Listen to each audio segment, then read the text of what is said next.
అందరూ కూడా కళ్ళు మూసుకున్నట్లయితే ప్రార్థన చేసుకొని బైబిల్ తరగతిని ఆరంభించుకుందాం. స్తోత్రం తండ్రి, మహోన్నతుడా, మహాపరిశుద్ధుడా, నీ బంగారు పరిశుద్ధ నామమున ఈ రాత్రి కాల సమయంలో ఇదిగో ప్రభువా, ఈ ప్రజలమైన మమ్మల్ని ప్రభు అయ్యా ఈ వాక్యం నేర్చుకోవడానికి మీరు ఇచ్చిన సమయాన్ని బట్టి వందనాలు.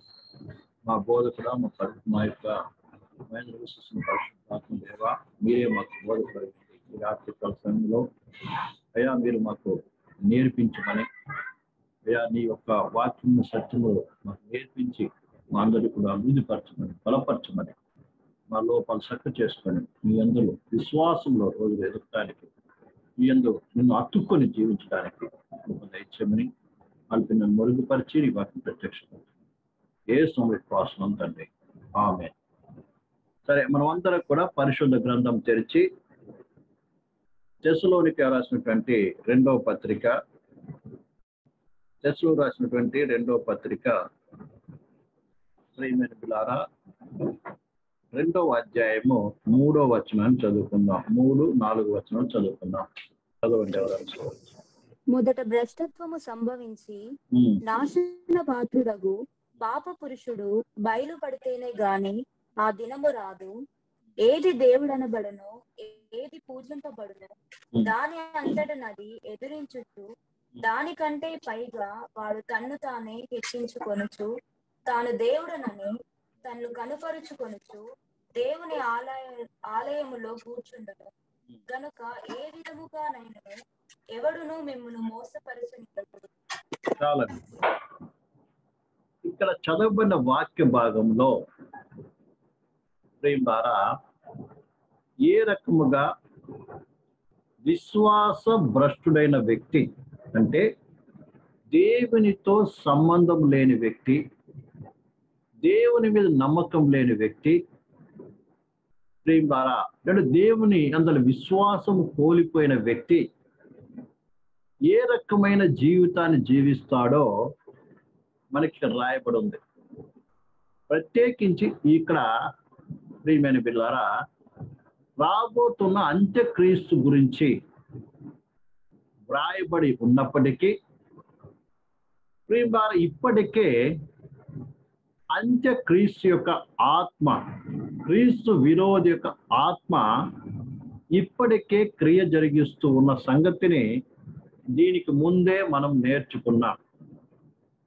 కాబట్టి ప్రియమైన బిడ్డలారా, ఒక వ్యక్తి దేవునికి వేరుగా ఉన్నటువంటి వ్యక్తి, లేకుంటే దేవుని మీద విశ్వాసం లేనటువంటి వ్యక్తి యొక్క లక్షణాలు ఎలా ఉంటాయో ఇక్కడ ఈ వాక్యంలో మనకి క్లియర్గా తేటతెల్లగా కనబడుతుంది.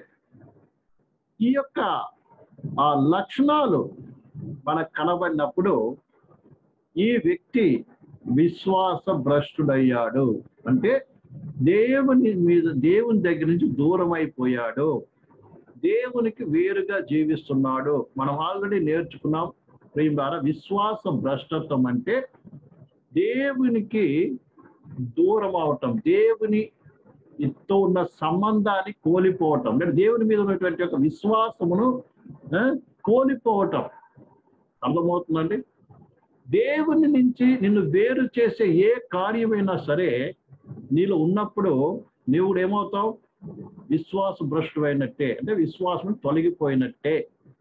ఈ విషయాన్ని ప్రతి విశ్వాసి బాగా అర్థం చేసుకోవాలి.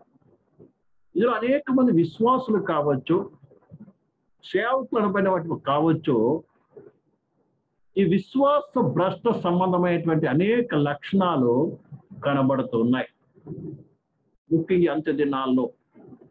అలాంటిది మనలో కానీ మన సంఘంలో కానీ ఉండకున్నట్లు ఎవరికి వారు సరి చేసుకొని దినదినము కూడా ప్రభువును హత్తుకొని జీవించవలసిన వారం విన్నాం. లేక ప్రభు మీదున్న విశ్వాసములో దినదినం కూడా ఏం కావాలి? అభివృద్ధి పొందవలసిన వారం విన్నాం. ఈ విషయాన్ని ప్రతి ఒక్కరు కూడా అర్థం చేసుకోవాలి. ఎందుకంటే ప్రస్తుత పరిస్థితిలో అనేక మంది విశ్వాసులను తొలగిపోయేటువంటి పరిస్థితులు కలుగుతూ ఉన్నాయి. ఏమాత్రము ఏమారుపాటుగా ఉన్నట్లయితే నిశ్చయముగా దేవుని మీద ఉన్నటువంటి విశ్వాసము కోల్పోయి చివరికి విశ్వాసం భ్రష్టులు అవ్వాల్సి వస్తుంది. అందుకే అపోస్తలుడైన పౌలు సంఘానికి అనేక రీతులుగా హెచ్చరిక చేస్తూ వస్తున్నాడు. ఉదాహరణకి చూడ ఒక మాట చెప్పి నేను ముందుకు వెళ్తాను. 2వ కొరింథీయులకు రాసినటువంటి పత్రిక అనుకుంటా. 2వ కొరింథీయులకు రాసిన పత్రిక 13వ అధ్యాయము 5వ వచనాన్ని ఒకసారి చదవండి. మీరు విశ్వాసము గలవారై ఉన్నారో లేదో మిమ్మును మీరే శోధించుకొని చూచుకొనుడి. మిమ్మును మీరే పరీక్షించుకొనుడి. మీరు భ్రష్టులు కాని ఎడల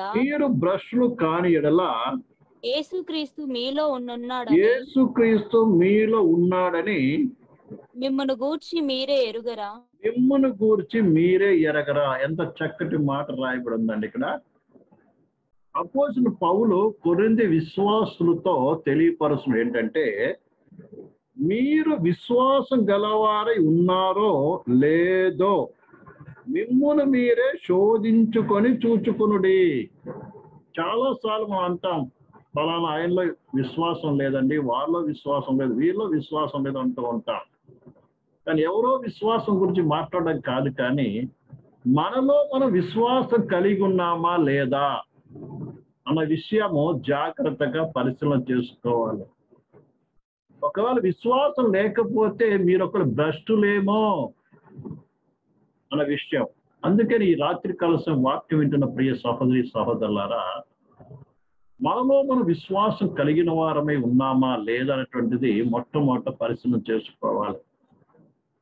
ఒకవేళ నీలో విశ్వాసం పొరబడుతున్నప్పుడు, తగ్గిపోతున్నప్పుడు, ద్వారా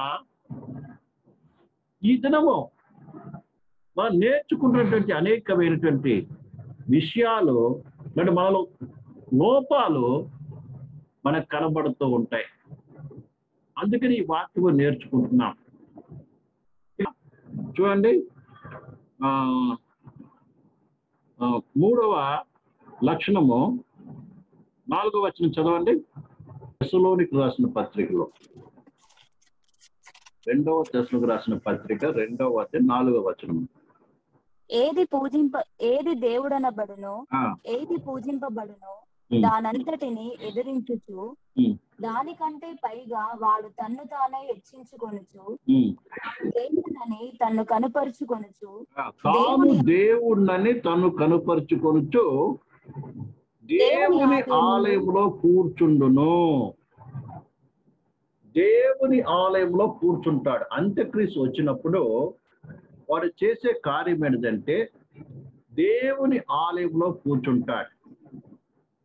ఎప్పుడు అని మనం చూసినట్లయితే 7 ఏళ్ల పరిపాలన ఆరంభములో ఏ యొక్క దేవుని ప్రజలనబడినటువంటి ఇజ్రాయేలు ప్రజలు దేవుని మందిరము కట్టుకోవాలని ప్రయాసపడుతూ ఉన్నారో, ఆ మందిరము కట్టుకోవడానికి అంత్యక్రీస్తు ద్వారా, అంటే క్రీస్తు విరోధి అయినటువంటి వాడి ద్వారా పర్మిషన్ దొరుకుతుంది. అప్పుడు వారు సంతోషంతో వారు ఏం చేస్తారు, మందిరాన్ని నిర్మాణం చేసుకుంటారు. ఆ మందిర నిర్మాణానికి దాదాపు 3.5 సంవత్సరాలు అవుతుంది. ఆ 3.5 సంవత్సరాల తర్వాత దాని ప్రతిష్ఠ రోజున ఈ అంత్యక్రీస్తు వచ్చి అతి పరిశుద్ధ స్థలంలో కూర్చుంటాడు. కూర్చొని నేనే దేవుణ్ణి అని అంటాడు. అర్థమైందండి? దేవుని స్థానంలో కూర్చుంటాడు. అప్పుడే ఇజ్రాయేలు ప్రజలు ఇతడు అసలైన మెస్సయ్య కాదు అన్నటువంటి విషయాన్ని వాళ్ళు అర్థం చేసుకుంటారు.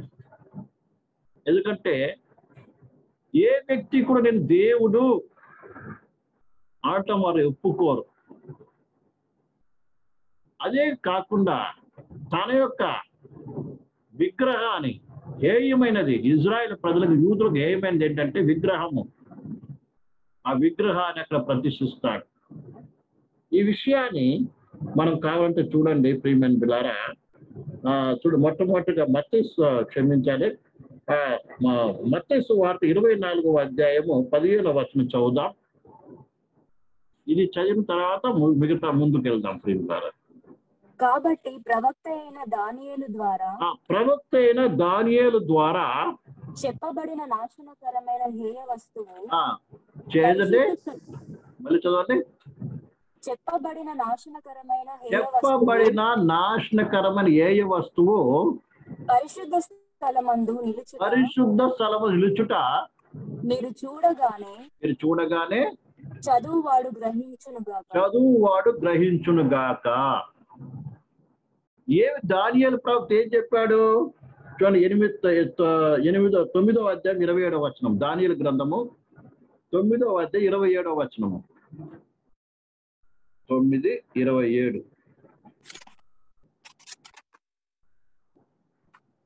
అతడు ఒక వారము వరకు అనేకులకు నిబంధనను స్థిరపరచును.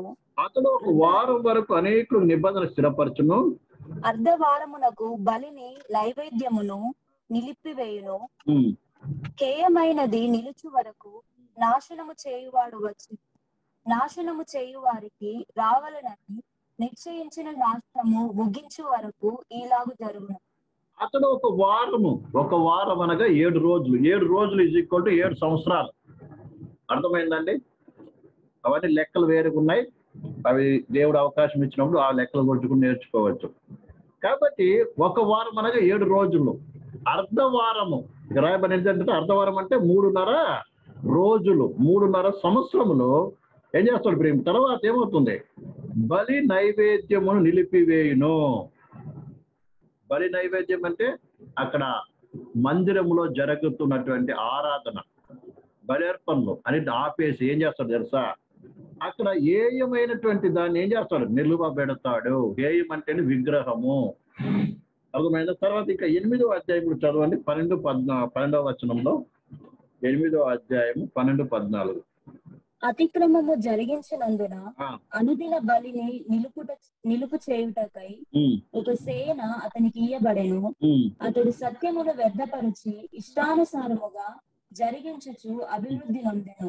ఏంటంటే అదేం చేస్తాడు? అతిక్రమము జరిగించుచు అనుదిన బలిని ఏం చేస్తాడు? నిలిపివేసి, అర్థమైందా? ఒక సేన అతనికి ఇవ్వబడెను. అతడు సత్యమును వ్యర్థపరిచి ఇష్టానుసారం జరిగితే అభివృద్ధి పొందును అనే విషయం గురించి మనకి ఇక్కడ రాయబడింది. కాబట్టి దానియేలు ప్రవక్త ద్వారా చెప్పబడినటువంటి యొక్క ఏయ వస్తువు అనేది ఏం చేస్తుంది? అతి పరిశుద్ధ స్థలం ఏమవుతుంది? నిలబెట్టబోతున్నాడు అని దీని ద్వారా ఈ విషయంలో మనకి దేవుని వాక్యం మనకు సెలవుపరుస్తుంది. ఇది అంత్యక్రీస్తు వచ్చినప్పుడు తాను చేయబోయేటువంటి కార్యముల గురించి అక్కడ రాయబడి ఉందండి. అయితే ఇప్పుడు ఏ రీతిగా మందిరములో ఏయమైన వస్తువు ఉంది? ఈ దినములో ఇజ్రాయేల్ ప్రజలకేమో భౌతిక సంబంధమైనటువంటి మందిరం ఉండేటువంటిది. ఇప్పుడు మందిరం అనగా ఎవరు? మందిరం అంటే ఏంటిదండి? ఇప్పుడు మందిరం ఏంటిది చెప్పండి. ఆ దినాల్లో యూదులకి ఒక మందిరము, భౌతిక సంబంధమైన కట్టడం ఉండేటువంటిది. ఇప్పుడు మందిరం అంటే ఏంటిది? ఇప్పుడు దేవుని మందిరం అంటే ఏమిటి చెప్పండి. రక్షణ పొందిన ప్రతి విశ్వాసి కూడా దేవుని మందిరమై ఉన్నాడు. మనము కట్టుకున్నటువంటి మందిరాలు కావు, ఇటుక సిమెంట్తో, ఒకవేళ బహుశా ఇంకా విలువైన వస్తువులతో ఒకవేళ పెద్ద పెద్ద మందిరాలు కట్టబడినప్పటికీ, మందిరాలు అనబడుతున్నప్పటికీ కూడా అక్కడ ప్రభు నివసించే స్థలము కాదు. అర్థమైందండి? ఈ దినాల్లో మా చర్చి గొప్పదండి, మా చర్చి గొప్పదండి, ఇన్ని లక్షలు పెట్టి కట్టుకున్నామండి, లేకపోతే ఇన్ని ఎకరాల్లో కట్టుకున్నామండి అని లక్షలు కోట్లు పెట్టి కట్టుకుంటున్నారు. ప్రియమైన సహోదరి సహోదరులారా, అదే కాకుండా ఆ మందిరాలకి ఎక్కువ ఏమిస్తున్నారు, ఏమంటారు దాన్ని, ఎక్కువ ప్రాధాన్యత ఇస్తున్నారు, ఎక్కువగా దాన్ని మహిమపరుస్తూ ఉన్నారు. అనేక మంది ఈ భౌతిక సముదాయ మందిరాలను బట్టి ఏం అసూయపడుతున్నారు. ఈ భౌతిక కట్టడాలు కట్టుకోవడం తప్పు అని అనట్లేదండి. కానీ ఒకటి గ్రహించాలి, అక్కడ దేవుడు ఉండటం లేదు. నువ్వు గుడిసెలో కూర్చొని ఆరాధన చేసినా దేవుడు అక్కడ ఉంటున్నాడు, వీధిలో కూర్చొని ఆరాధన చేసినా ఉంటున్నాడు, రేకుల షెడ్లో ఆరాధన చేసుకున్నా అక్కడ ఉంటున్నాడు. ఎక్కడ చేసినా ఇద్దరు ముగ్గురు ఆయన నామములో హృదయపూర్వక కూడుకొని స్తుతించి ఆరాధించినప్పుడు ఆ స్థలంలో ఉంటాడు వారి మధ్యలో. అర్థమైందండి? ముఖ్యమైనది ఏంటి తెలుసా? కొత్త నిబంధన సంఘము, ఆయన నివసించే స్థలము. ఆయన ఇజ్రాయెల్ ప్రజలందరికీ ఒకటే ఒక మందిరం ఉండేటువంటిది. కానీ కొత్త నిబంధన ప్రకారము ప్రతి విశ్వాసి కూడా ఆయన మందిరమై ఉన్నారు. కాబట్టి ప్రతి విశ్వాసం ఎంతో జాగ్రత్తగా, ఎంతో భయభక్తులతో దేవుడు నివసించేటువంటి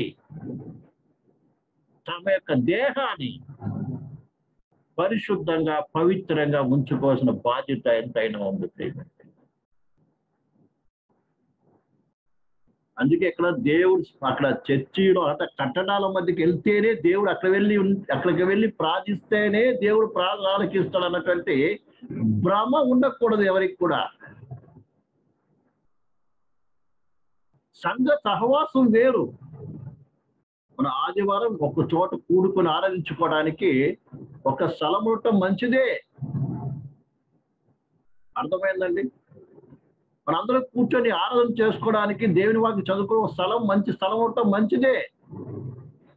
కానీ దానికే ప్రాధాన్యత ఎక్కువ ఇవ్వటము, దాని కొరకు మనము ప్రయాసపడటము, ఇప్పుడు అక్కడే ఉంటేనే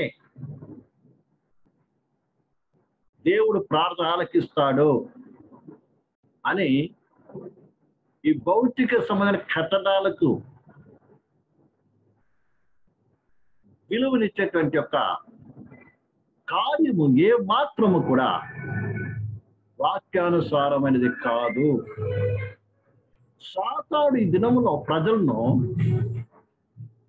నేనే దేవుని మందిరమై ఉన్నాను, నేను దేవుని భయభక్తులు కలిగి నడుచుకోవాలి, నా శరీర ఆత్మ ప్రాణములను పరిశుద్ధంగా ఉంచుకోవాలనేటువంటి యొక్క ఆలోచన తొలగించి అనేక మందిని భౌతిక సంబంధమైన కట్టడాల మీద పెట్టేశారు. ఆ విషయం కూడా ఎలా వచ్చిందో ఆ విషయం తర్వాత ద్వారా నేర్పించబడుతూ ఉంది. బహుశా ఆల్రెడీ తమిళ్లో నేను చెప్పాను అనుకుంటాను, తమిళ్ విన్న వారికి మీకు అర్థమవుతుంది. సరే, విషయానికి వద్దాం. అయితే మనం దేవుని మందిరమే ఉన్నాము. ఎవరికైనా దేవుడి విశేషాలం ఇక్కడ ఇది. కానీ ఇది మన ఈ యొక్క హృదయములో దేవుడు నివసించవలసిన ఒక స్థానములో దేవుని నివాస స్థలం ఉండవలసిన యొక్క శరీరమును ప్రియమారా అనేక మంది ఏం తెలుసా, విగ్రహాలతో నింపుకున్నారు. ఒకటి. రెండవది ప్రియమారా, అనేక మంది దొంగలుగా మార్చేశారు. దేవుని స్థలం ఏముండాలి? దేవుని ఆలయం ఏముండాలి? నిత్యము ప్రార్థన, ఆరాధన, దేవుడు నివసించాలి, దైవ వాక్యం నివసించాలి, పరిశుద్ధాత్మ నివసించాలి, పరిశుద్ధాత్మ యొక్క ప్రేమ నివసించాలి వాళ్ళ హృదయాల్లో. అది పోయి ప్రియమైన బిడ్డలారా ఏవేవో నివాసం చేస్తుంది. అనేక రకాల చింతలు, కోరికలు, రకరకాల హృదయాలు నివసిస్తున్నాయండి. అందుకే ప్రభు అనేక సార్లు తన వాక్యం ద్వారా హెచ్చరిక చేస్తున్నాడు. కానీ ఒక్కొక్క వాక్యం చదువుకుంటూ మనం ముందుకు వెళ్ళిపోదాం. 1 కొరింథీయులకు రాసిన పత్రిక 3:16 చదవండి. 1 కొరింథీయులకు రాసిన పత్రిక 3:16. 1 కొరింథీయులకు రాసిన పత్రిక 3:16 చదవండి. మీరు దేవుని ఆలయమై ఉన్నారని, మీరు దేవుని ఆలయమే ఉన్నారనియో, దేవుని ఆత్మ మీలో నివసించు, దేవుని ఆత్మ మీలో ఏం చేస్తుంది? నివసిస్తుందంట. మీరెరుగరా? దేవుని యొక్క ఆత్మ మీలో నివసిస్తుంది. దేవుని స్థలం ఎక్కడ? నీ హృదయము, నీ దేహంలో నివసిస్తున్నాడు. అందుకే నువ్వు ఎంతో జాగ్రత్తగా నడుచుకోవాలండి. నువ్వు ఇంట్లో ఉన్నా, ఆరాధనకు వచ్చినా, ఆఫీస్కి వెళ్ళినా, స్కూల్కి వెళ్ళినా, కాలేజీకి వెళ్ళినా, పనికాడికి వెళ్ళినా, నువ్వు దేవుని ఆలయము అన్న విషయాన్ని మర్చిపోకూడదు. దీని పరిశుద్ధంగా ఉండాలి. ఈ ఆలయంలోకి ఎలాంటి నిషిద్ధమైనది రాకూడదు. అంటే దేవుడు వద్దన్న కార్యాలు నా హృదయంలో ఉండకూడదు, నా జీవితంలో ఉండకూడదు అన్నటువంటి యొక్క ఆలోచన కలిగిన వాడుగా ఉండాలి. చాలా మంది దేవుని స్థలంలో ఎవరు ఉంటారంటే వాళ్ళే ఉంటారు. అందుకంటే వాడు ఏం చేస్తారు? దేవుని ఆలయంలో కూర్చున్నట్టుగా ఈ దినము దేవుడు ఉన్న స్థలము, దేవుని ఆత్మ స్థలంలో ఎవరున్నారంటే వారంతట వారే. అంటే నా ఇష్టము, నా కోరిక, నా ఆలోచన, నా ఇచ్చలు, నా మనసుకు తోచినట్టు నడుచుకుంటాను అంటే ఆ స్థలాన్ని ఎవరు ఆక్యుపై చేస్తున్నారు?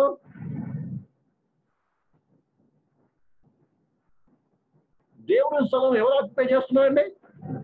ఎవరి స్వార్థం వాళ్ళకే, ఎవరి ఆలోచనలు వారికే, ఎవరి కోరికలు వాళ్ళే, ఎవరి అపేక్ష వాళ్ళకే, ఎవరి ఇష్టం వాళ్ళదే. ఆ రీతిగా దేవుడు స్థలంలో ఏవో నివాసం చేస్తుంది. దేవుడిలో నివసిస్తున్నట్టే దేవుని ఆత్మ నివసిస్తుంది. దేవుని ఆత్మ నీతో మాట్లాడుతుంది. ఆ మాటకు నువ్వు విధేయుడివై బైబిల్ దగ్గర నడుస్తూ ఉంటావు.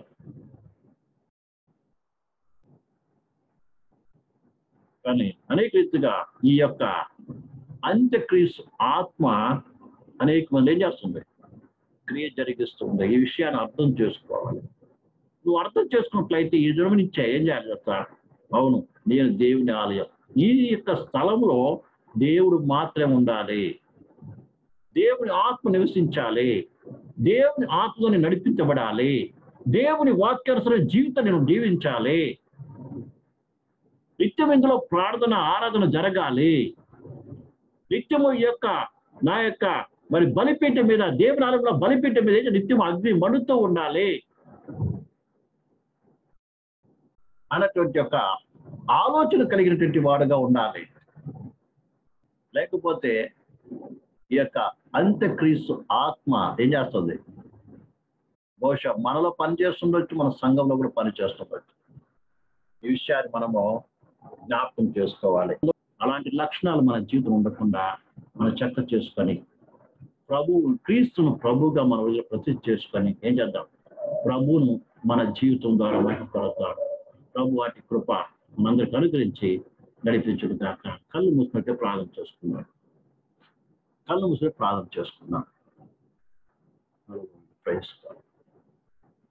దేవుని వాక్యం విన్న ప్రియ సహోదరి సహోదరుడా, విశ్వాస భ్రష్టత్వం యొక్క 3వ లక్షణం మనం నేర్చుకున్నాం. అంత్యక్రీస్తు వచ్చినప్పుడు తను హెచ్చించుకొని దేవుని మందిరంలో కూర్చుంటాడని చూస్తున్నాం. అదే రీతి ఈ దినము ఆ అంత్యక్రీస్తు ఆత్మ ఇప్పటికీ క్రియ జరిగిస్తుండట అనేక మంది దేవుని స్థానాన్ని దొంగిలించి, దేవుని స్థానాన్ని దొంగిలించి తమ గొప్ప చేసుకోవడం కొరకు, తమ మహిమపరచుకొని తమ ఇష్టం ప్రకారం జీవించేవారు ఎంతో మంది ఉన్నారు. అలాగే ఇతనిలో బోధలు కూడా అలా ఉన్నాయి, సేవకులు కూడా అలా ఉన్నారు అన్న విషయాన్ని దినం తేటగా మనం నేర్చుకున్నాం. మనిషి లేకుండా మనందరం కూడా మనం కొరకు మనల్ని ప్రేమించి మన కొరకు పరలోకం నుంచి లోకానికి వచ్చి మన కొరకు ప్రాణం పెట్టి రక్షించిన మన ప్రభువుని, క్రీస్తును మనం ప్రభువుగా మన ఉదయం ప్రతిష్ఠించుకున్నాం. ప్రభా, నీవు నా యజమానుడవు, నా ప్రభుడవు, నేను నాకు నివసించు, నన్ను నడిపించు, నేను ఈ దాసుడను, నేను నిన్ను మహిమపరచవలసిన వాడిని ఉన్నాను, నిన్ను గర్వపరచవాడని ఉన్నాను, నీ చిత్తం చేయవలసిన వాడని ఉన్నాను, నిన్ను సంతోషపరచవలసిన వాడిని ఉన్నాను. నేను విశ్వాస జీవితమైనా, సేవా జీవితమైనా, మరి ఏ జీవితమైనా సరే ఈ లోకంలో జీవిస్తున్న ప్రతి జీవితంలో నీకు ఇష్టకరంగా నా మహిమపరచ బిడ్డగా దానికి కృప దయచే ప్రభావం ఏదో ప్రార్థించాలి.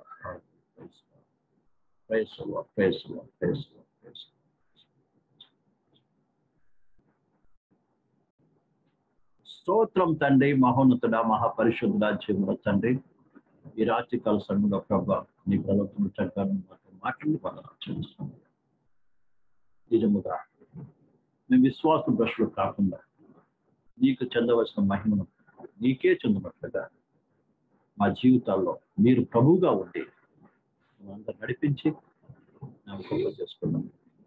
మా విశ్వాసం లోపాన్ని సక్క చేసి బలపడి నడిపించాలి. రాజకీయ ప్రజలు దీవించి మా ద్వారా మేము గొప్ప చేసుకుని మేము మహిమపరచుకున్నాను. మహిమా గంటతో నీకు ఆరోపిస్తున్నాం.